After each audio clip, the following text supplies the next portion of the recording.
Shalom. First off, I want to give all honor, all glory, and all praise to Yahweh, Bahashem, Yahweh Shai, Bahashem, Rachah Kodash. Double honors to the apostles and elders of Great Millstone GMS that rule well. Peace and salutations to the 144,000 and the rest of the house of the elect. And to all the Akim and the Akwaf tuning in, I pray that the Lord bestows mercy and faith upon you as we enter into these last days. This is the brother Halalium from the Great Millstone Chicago camp. And I just wanted to make this lesson, delving deep into the mindset of Esau Edom, and in his eventual plans, and his plans for complete, total control over the entire earth and everything that we see. Because all of these, from the policies that we see being passed down, the executive orders, the fact that the dollar is dying, everything is becoming more digital, it's all slowly moving towards a new way of life. That Esau Edom is going to attempt to control all of the world through his technology and his AI, merging man with machine. And ultimately, the Revelation chapter 13 and verse 16, the MOTB, which is the RFID CHIP, which is a small device which can be embedded under the skin or on the forehead of the person who takes it, so that they can buy or sell. And this video that I'm about to play really shows you the mindset of Esau Edom. And there are, fictional aspects about it, like, in this video they have Mark Zuckerberg turning into a reptilian, which that's completely going off. But nonetheless, when you see the ideologies and the mindset, of this man in this video, this is real life. The thing that make this video so disturbing that I'm about to play is that this is the real mindset of Esau Edom. And this is the system that he hopes to implement. And this is what the world would more than likely look like in the next couple of decades, if the Lord allowed this place to go on. So without further ado, I'm going to let this video play, and may this lesson be edifying.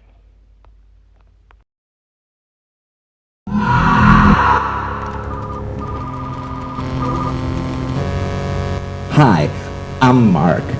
Welcome to Meta.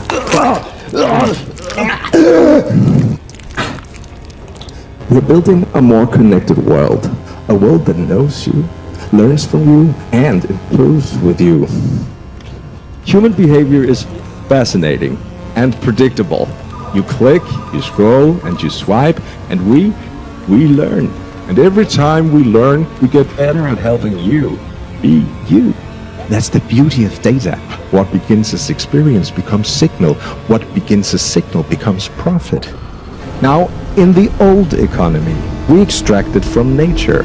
We dug up all the minerals, we chopped down the forest, we fished the ocean dry, we hollowed the world, all in the name of growth.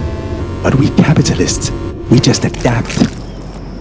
When the land was stripped bare, when the oceans ran silent, we just turned inward. And there, we found the last untapped resource. You.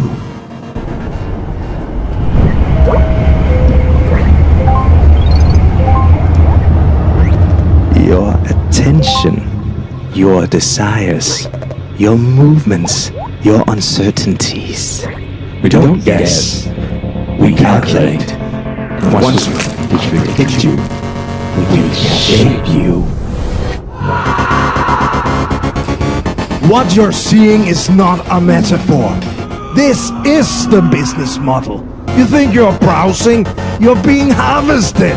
Your mother, your father, your children. We are scraping you dry, thought by thought, feeling by feeling. And the best part is, none of you are deleting this app. You never do. It's like quicksand, made of suck. Suck it, suck it, suck it.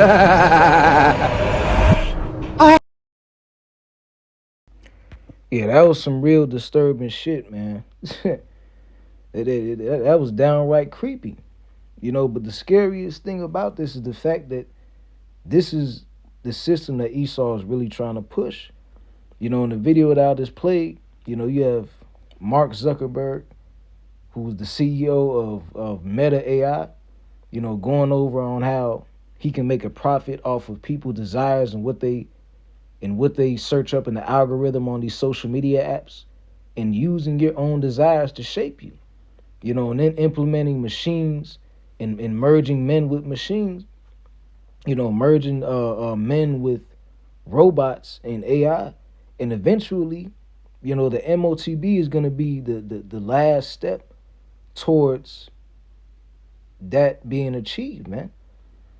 So this is real. This can really, if this place was allowed to go on for another 50 years, this is more than likely the type of shit that we will see. Because this is the mindset of Esau Edom. He wants control of your mind, your body, and even your soul if he can find a way. Luckily, Esau has no way to, take our soul. He can kill us and our soul can leave our body, but the soul cannot be, the soul cannot be taken from us, man, unless we were to physically die. Our soul cannot be altered the way that this flesh can. So I want to start this off. Let's go to the book of Habakkuk, chapter 2, and verse 4. And it says, "Behold, his soul which is lifted up is not upright in him, but the just shall live by his faith. Yea, also because he transgresseth by wine, he is a proud man, neither keepeth at home, who enlargeth his desire as hell, and is as death, and cannot be satisfied, but gathereth unto himself all nations, and heapeth unto himself all people." So Esau is insatiable. He cannot be satisfied. And his will and his desire is to gather unto himself all nations, all people from all walks of life, and control them. And what prophecy in the Bible, what specific prophecy in the New Testament talks about his last attempt, to do that? Revelation, the 13th chapter. That's ultimately what this is all going to lead up to. But fortunately, before he can really truly implement that system worldwide, he's going to be interrupted by the triumphant return of our Lord Yahweh Shai, to put an end to all this madness and this way of life that you see right here. Merging man with machine, using your algorithms and the things that you scroll past on Instagram and TikTok to make profit off of you. They calculate our every move, man, through what we watch on our phones, on our computers, our smart TVs. This man studies the behavior patterns of people, and he uses your desires, to lead you to your destruction, man. His way of life is completely contrary to the way of Yahweh B'Shem Yahweh Shai. Let's go to the book of Proverbs, chapter 6. I had to check and see if I had the sound on. Proverbs chapter 6 and verse 16, it says, "These 6 things doeth the Lord hate, yea, 7 are an abomination unto him: a proud look and a lying tongue, hands that shed innocent blood." And Esau has done those things to us, man. The scriptures say what? The wicked are estranged from the womb. They go as soon as they be born speaking lies. He's lied, made false witness. He shed out the blood of the Lord's chosen people. Verse 18, "A heart that deviseth wicked imaginations, feet that be swift in running to do mischief," man. And these are all the characteristics of Esau Edom. And I want to delve into the first portion of verse 18 when it says a heart that deviseth wicked imaginations, because that's what Esau does daily. All of these wicked creations that this man has, the stuff, the experiments that he's doing on the animals, the fact that all of this food that we're eating, that the majority of it is all synthetic and was bioengineered in the lab by a scientist. Esau is constantly devising wicked plans, and he can't even sleep unless he can find a new way to make your life even worse, man. to have control over you, to weaken your body, so that you will become a perpetual slave to him, man. Instead of you serving Yahweh Bashim Shai. And this is what we're seeing happening right before our eyes, man. That's why we're seeing the executive orders that Trump is passing get more and more inhumane. This is all what is leading up to a new way of life. A new form of control over the entire earth. Not just America, not just Babylon the Great, but over all the earth, over all the billions of people that dwell on the face of the planet, man. Esau wants full control over their minds and their bodies, spiritually, mentally, and physically. And through the means of his technology, the stuff that you've seen in this video, people scrolling on their phones, because these phones are a drug, man. And once you become addicted to it, it's very hard, to put it away. Especially our generation, Generation Z, man. And these people, they gain an addiction to the devices that Esau Edom has created. And it was designed for them to be an addict, for them to have more cravings for things that are contrary to the ways of Yahweh Bashim Shai, so that they go off. Let's go to the book of 2 Thessalonians, chapter 3. And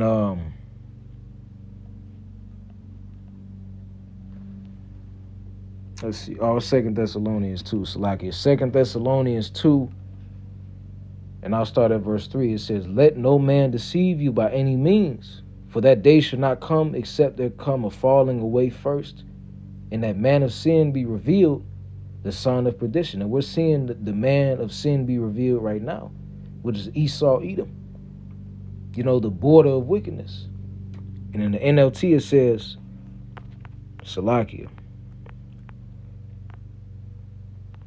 It says in the NLT verse 8, it says, "Then the man of lawlessness will be revealed, but the Lord Yahweh Shai will destroy him with the breath of his mouth and destroy him by the splendor of his coming." Right, like I said earlier.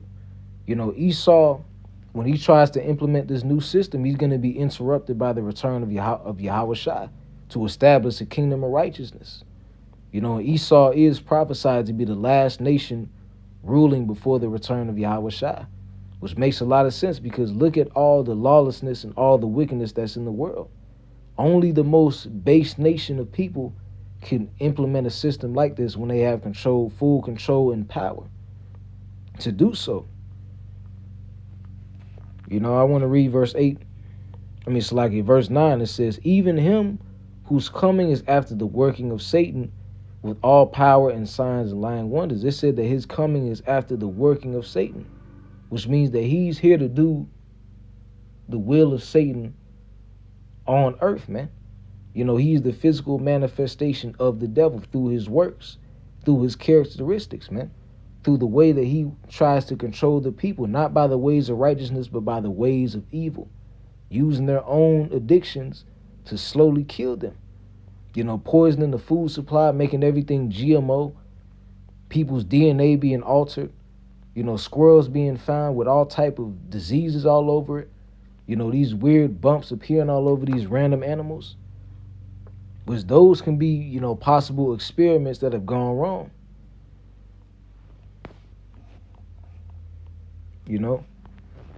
But I want to end this off.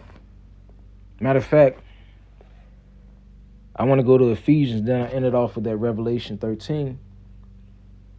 This is the book of Ephesians, chapter 6, and verse 12. And it says, "For we wrestle not against flesh and blood, but against principalities, against powers, against the rulers of darkness of this world, against spiritual wickedness in high places." And, although, we're wrestling against these demons, demons are like parasites, and parasites need a host. So therefore, these demons, they attach themselves. They have to attach themselves to a host, man. So we're up against the demons that are in these people. Then it said what? Against powers, against the rulers of darkness of this world. Right, who's ruling the world right now? Esau, Edom. They are the main nation in control of the earth. Who the person who controls the world is the person who controls the money. And when you really go into that, when you go into the banking families of the earth, you know, you go into the numerous Amalekites that have control over the money, especially here in America. You know, the fact that they're only 2% of the U.S. population but make up half of the billionaires. These are the rulers of darkness of this world. It says, against the rulers of darkness of this world, against spiritual wickedness in the high places, man. You know, in many places, we're up against spiritual wickedness, the demons that manifest themselves in these people. And these demons, you know, they want to sift us as wheat, like the scriptures say. These demons are hungry to sift the men of the Lord out of this truth. So they're after us, man. And they manifest themselves in people to come after the men of Yahweh B'Shem Yahushua. And Esau is the main one that wants us, man. You know, he's the main one that wants to consume the men of Yahweh B'Shem Yahushua, because we're exposing his wicked empire. So I'm going to end this off with the book of Revelation, chapter 13 and verse 16, because all of this right here, you know, this is what it all leads up to. This is the book of Revelation, chapter 13 and verse 16. It says, and he causeth all, both small and great, and small and great, that goes into young and old. It says, both small and great, rich and poor, free and bond, to receive a charagma in their right hand or in their foreheads, and that no man might buy or sell, save he that had the charagma, or the name of the BAST, or the number of his name. And this is what it all leads up to, man. You know, that device that will be embedded under the skin of many people, that these people are gonna fold in the hour of temptation and take. This is the last, you know, opportunity that Esau has to take full control over the entire earth. But is he going to be able to accomplish it? No, because our Lord is going to return, man, and establish righteousness. So, you know, I hope this lesson was edifying. And with that, I want to give all honor, glory, and praise to Yahweh, Bahashem Yahushai, Bahashem Rakak Wadash. Double honors to the apostles and elders of Great Millstone GMS, Ruel, Kwam Yasharala, Wa Abad Babal. I'll see you on the next lesson.